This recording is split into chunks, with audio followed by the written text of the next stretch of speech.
How's it going, guys? Ballet Fran here, and in this video I want to talk a little bit about the current U.S. economic climate. I'm going to sit on this pillow just because I think it'll put me in the frame a little bit better. Alright, there we go. Now I'm comfortable. So, the current U.S. I think I said political climate, but I also want to talk about the economic climate. So, currently it is January 8th, 2020, and I live in the United States. I'm an American citizen, and the economy is not as strong as the news reports it to be.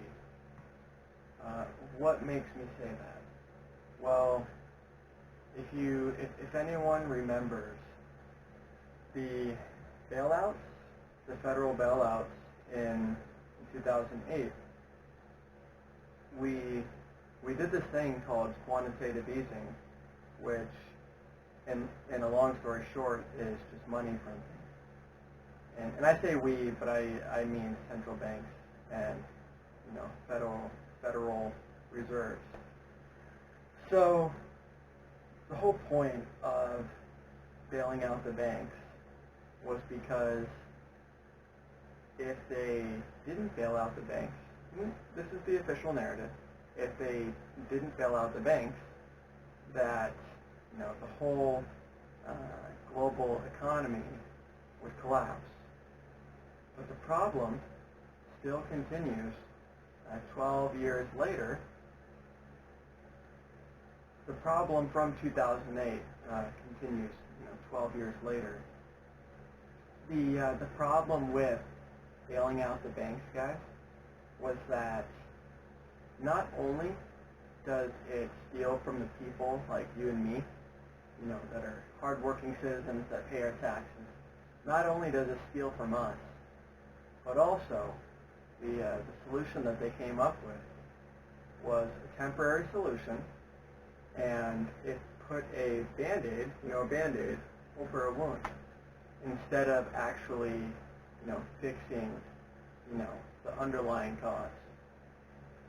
So I need to try to articulate myself a little bit in this video of what I want to say.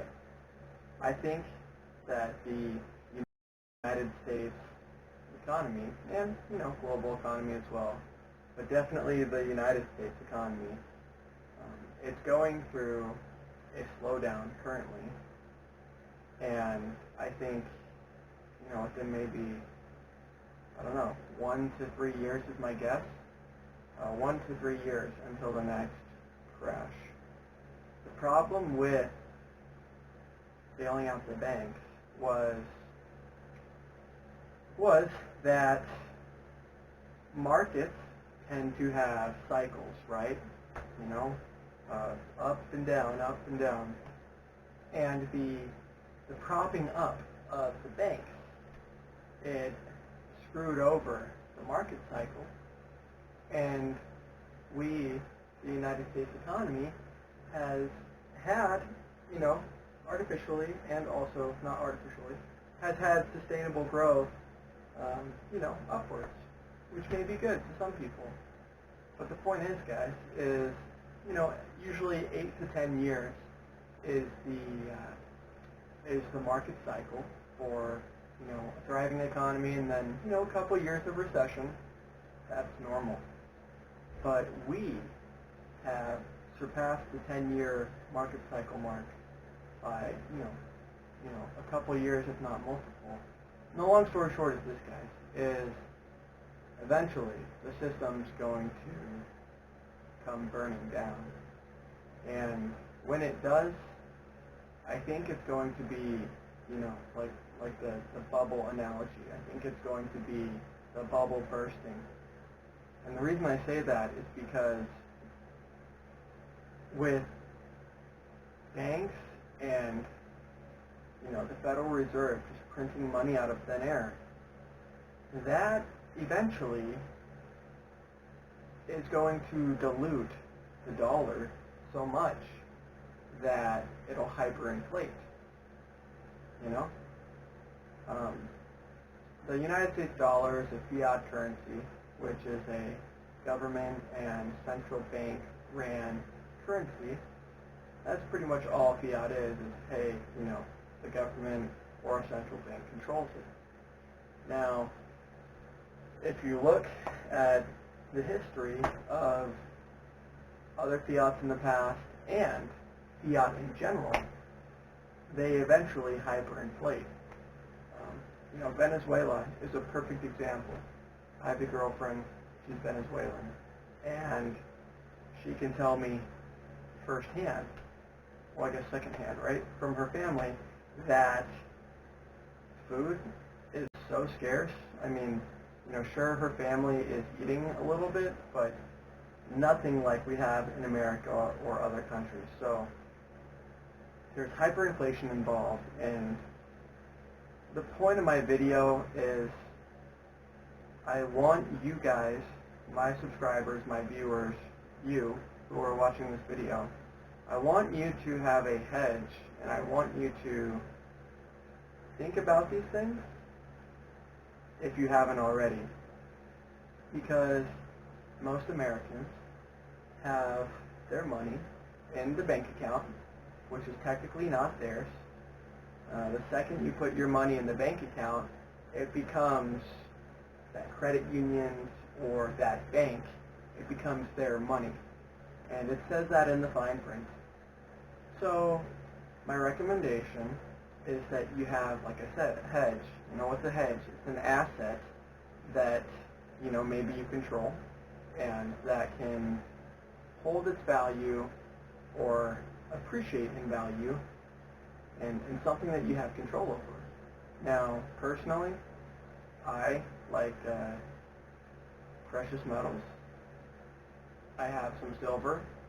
Not a whole lot, but I've got a little bit of silver. And that is a great hedge, you know, silver and precious metals. They're not only an asset, but they're something that can be used. It's not just a stupid metal from the ground. No. Silver and gold are used in electronic parts. So I think it's important to maybe have a little bit of precious metal. And the other thing that I really, really like are cryptocurrencies, such as Bitcoin, Ethereum, Litecoin, Zcash is another good one. The reason I like cryptocurrencies is because if you decide to, as the crypto owner, you can have complete control over the cryptocurrency. And they can be completely anonymous. They can be free from confiscation. And they're a really good hedge, in my opinion.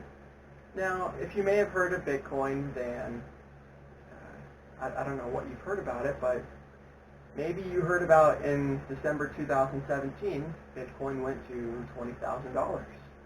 And right now, Bitcoin is, what is it at? It's at about, you know, $7,800 to $8,000 right now per Bitcoin. It's not a share. It's a coin itself. Like, it can be divided into multiple, you know, fractions of what would be a share. You know, so you don't have to own one full Bitcoin to purchase Bitcoin. Does that make sense? I can buy $50 worth of Bitcoin if I want it, right? I think that cryptocurrencies are important because the way that they're designed to appreciate. Now, no one has a crystal ball of, you know, what's going to go up, what's going to go down, and when it's going to go up and when it's going to go down. But history has shown, say for Bitcoin, that in the beginning of 2017, Bitcoin was less than $1,000 per coin. Now, It's now 2020, so call that 3 years. Exactly 3 years. Bitcoin is at, let's just say 8,000 for round numbers, because it was at 8,000 today, this morning. That's an 800% gain in 3 years. Now, tell me where you can get that kind of return elsewhere. Like I said, I'm not saying this is a guarantee, but Bitcoin has been around for 11 years now. As of January 2nd, I believe, January 2nd or 3rd is, January 2nd or 3rd of 2009 was when Bitcoin was created. And I think that cryptocurrencies are definitely here to stay. They're not going anywhere. No matter how much fear porn and, FUD, F-U-D, fear, uncertainty, and doubt. I don't know why I did quotations there, but no matter how much of that you hear, the asset itself and the coin itself continues to go up in value. So one thing, this is just one thing that I do. I've got some money in the bank, some money in the savings. And like I said, I also have other assets, like silver, a little bit of silver, and I've got, a little bit of cryptocurrency as well. That's pretty much what this video is about. It's, this is one of my first economic videos of me kind of just covering a little bit about, the current global climate, I guess, Another thing that's an asset, if you're over 21 or 18, are guns. Don't know if you can see it, but I got a gun safe right there. Guns historically hold their value.